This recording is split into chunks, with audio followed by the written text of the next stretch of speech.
અને સૌથી ઇમ્પોર્ટન્ટ સર્વે છે આ ફિયર ઉપરનો. મેં કીધું એમ છે કે આ ટોપિક ખાલી 10-12 માટે નથી, બધા માટે છે. જ્યારે પણ માણસને ફિયર હોય કોઈ પણ વસ્તુનો, સ્ટ્રેસ હોય, ડર હોય, તો આના પર એક સર્વે થયો છે. અને આ સર્વેની અંદર એમ કહે છે કે 40% જે ડર છે ને એ ખરેખર અસ્તિત્વ ધરાવતો જ નથી. એ આપણી મનની ખાલી ડર હોય છે અને આપણે મનમાં ને મનમાં એનાથી ડરતા હોય છે. આપણે એને બહુ મોટો બનાવી દીધેલો હોય છે, રિયાલિટી એની નથી. ત્યારબાદ કહે છે 30% એવો ડર છે કે જે પાસ્ટમાં હતો એને અત્યારે કરંટ સિચ્યુએશનને કોઈ લાગુ નથી પડતું. 12% ડર એવો છે કે જે બીજાના કાર્યો સાથે જોડાયેલો છે. એક્ઝામ્પલ, આપણે શાંતિથી સાયકલ લઈને જતા હતા, પાછળથી સ્કૂટર વાળો આવ્યો અને એને ભટકાડી દીધી. હવે આમાં આપણે શું કરીએ? કાંઈ ન થાય, ડરવાની જરૂર નથી. 10% ડર એવો છે જે સિકનેસ છે અને રિયાલિટી છે કે ફક્ત 8% ડર બાકી રહે છે.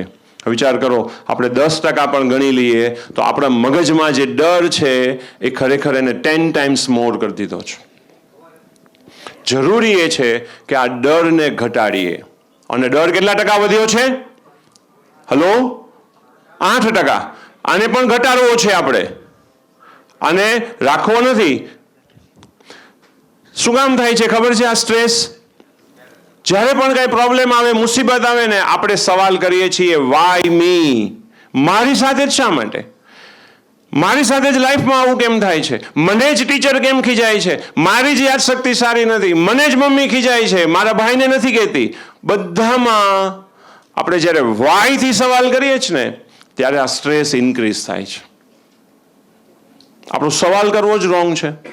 અગર આ વાયની જગ્યાએ જે આપણે ક્વેશ્ચન કર્યા કે વાય મી ઓર વાય, એના જગ્યાએ સવાલ કરવાની જરૂર શું છે ખબર છે? What and how. દાખલા તરીકે, વોટ ઇઝ ધ સોલ્યુશન? આનું સોલ્યુશન શું છે? ઓર આગળ વધીએ કે આ જે સ્ટ્રેસ થઈ ગયો છે એને હું કેવી રીતે તોડું? હાઉ. ઓર આગળ વધીએ, આના માટે જે છે એ ઓવરકમ કેમ કરીશ હું? કયા સ્ટેપ્સ લઈશ? અને શું રિક્વાયરમેન્ટ છે મારી પાસે કે જેના લીધે આ સ્ટ્રેસ દૂર થાય? અગર હું વાયથી સવાલ કરીશ તો મારો સ્ટ્રેસ વધશે. અગર હું વોટ અને હાઉથી સવાલ કરીશ તો મારો સ્ટ્રેસ જે 8% છે એ પણ ઘટશે. કેવી રીતે? હવે આપણા પ્રોબ્લેમ્સ લઈ લઈએ.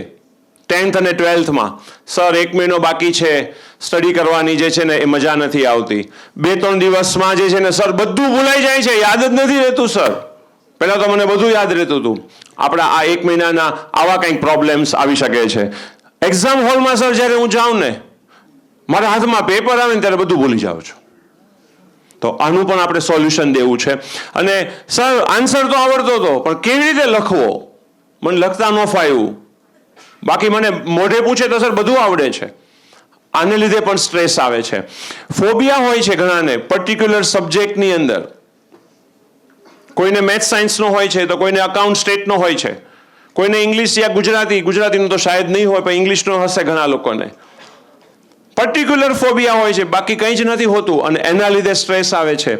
સ્લો રાઇટિંગ, ઘણા લોકોને આવડતું ખૂબ હોય પણ સર લખાણું નહીં ને, એને લીધે મને છે ને હું બહુ સ્ટ્રેસમાં, જલ્દીથી મારે મારી સ્પીચને પૂરી કરી દે, જલ્દીથી મારે જે છે મારું લખાણ કરી નાખવું છે. આ સ્ટ્રેસ છે.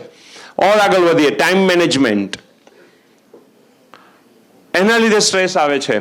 લેઝીનેસ, હા, ખાસ કરીને જ્યારથી આ બધા જે મોબાઈલ યુઝ થવા માંડ્યા છે ને, રિયલી આ એક સર્વે છે કે મોબાઈલના લીધે લેઝીનેસ વધી ગઈ છે. Waste time in TV, mobile. હા, સરે જે છે એ બહુ સરસ રીતે કવર કર્યું, રાઈટ. અને સૌથી ઇમ્પોર્ટન્ટ પોઈન્ટ જો હોય કે પ્રોબ્લેમની જડ ક્યાં છે ખબર છે? આપણે સ્કૂલમાં, ટ્યુશન્સમાં આ તો શીખીએ છીએ કે how to write and how to read. કેવી રીતે વાંચવું જોઈએ, કેવી રીતે લખવું જોઈએ. પણ કારણ કે આ એક્ઝામ મેમરી બેઝડ છે, આપણે એ નથી શીખતા કે હાઉ ટુ રિમેમ્બર, કેવી રીતે યાદ રાખવું જોઈએ. જો આ શીખી જઈએ કે કેવી રીતે યાદ રાખવું જોઈએ, આ બધા પ્રોબ્લેમ દૂર. આની મેથડ અલગ છે. યાદ કરો, સ્કૂલમાં આપણે કેજીમાં ફર્સ્ટ સેકન્ડ થર્ડમાં શું શીખ્યા હતા? How to read and write, how to remember.